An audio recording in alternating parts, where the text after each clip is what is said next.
Hello everyone, welcome back to my channel and again welcome to another exciting vlog. আজ অনেক দিন পর আবার চলে এসেছি নতুন একটা ভিডিও নিয়ে। এই ভিডিওটা কিছুদিন আগে আপলোড করার কথা ছিল, কিন্তু টেকনিক্যাল প্রবলেম অ্যান্ড আমার পার্সোনাল প্রবলেমের জন্য আপলোড করা হয়নি। দিনটা ছিল পৌষ পার্বণে পৌষ সংক্রান্তি। সকালের শুরুটা অনেক ভয়ানক। শোনা গেছে আমাদের পাড়ায় নাকি আগুন লেগেছে। যাই হোক, সবকিছু ঠিকঠাক ভাবে নিভে গেছে। এবার বলছি আজকে কি কি পিঠে হয়েছে। মালপোয়া, পুলি পিঠে, গুড়ের মালপো, পাটিসাপটি, মুড়ি লাড়ু, নারকেল লাড়ু এবং তিলের লাড়ু। আর এই কদমাটা আমার অনেকটা প্রিয়। যা যা দেখেছো এগুলো সব কটা আমার মায়ের হাতের বানানো। তোমরা হয়তো নিশ্চয়ই ভাবছো আমি তোমাদের সাথে কথা বলতে বলতে কোথায় যাই। তো আমি বলবো না, আমরা আছি ট্রেনে। আজকে আমাদের নিমন্ত্রণ মামা বাড়ি থেকে মামা বাড়ি যাওয়া।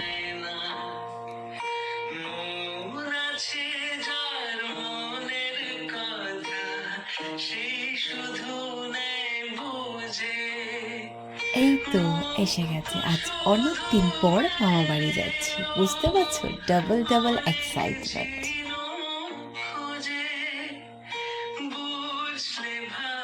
আচ্ছা বলো তো, তোমরা কি এই জায়গাটা চিনতে পারছো? জায়গাটা হচ্ছে বদরপুর জংলা কালীবাড়ি, তার ঠিক পাশেই আমার মামা বাড়ি।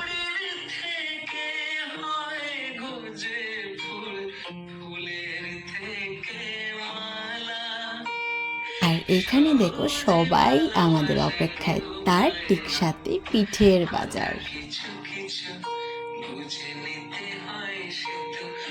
বিকেল হয়ে গেছে, এবার চলো তোমাদের সবাইকে এই জংলা কালীবাড়ি দর্শন করি। মায়ের প্রসাদ ছিল খিচুড়ি, সবজি আর ভাজি।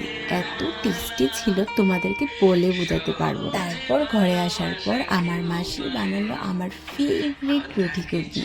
তো এই হচ্ছে আমার ছোট্ট একটা ব্লগ। আশা করি তোমাদের অনেকটা ভালো লাগবে। দেখা হবে নেক্সট অন্য কোনো ভিডিওতে। ততক্ষণের জন্য টাটা।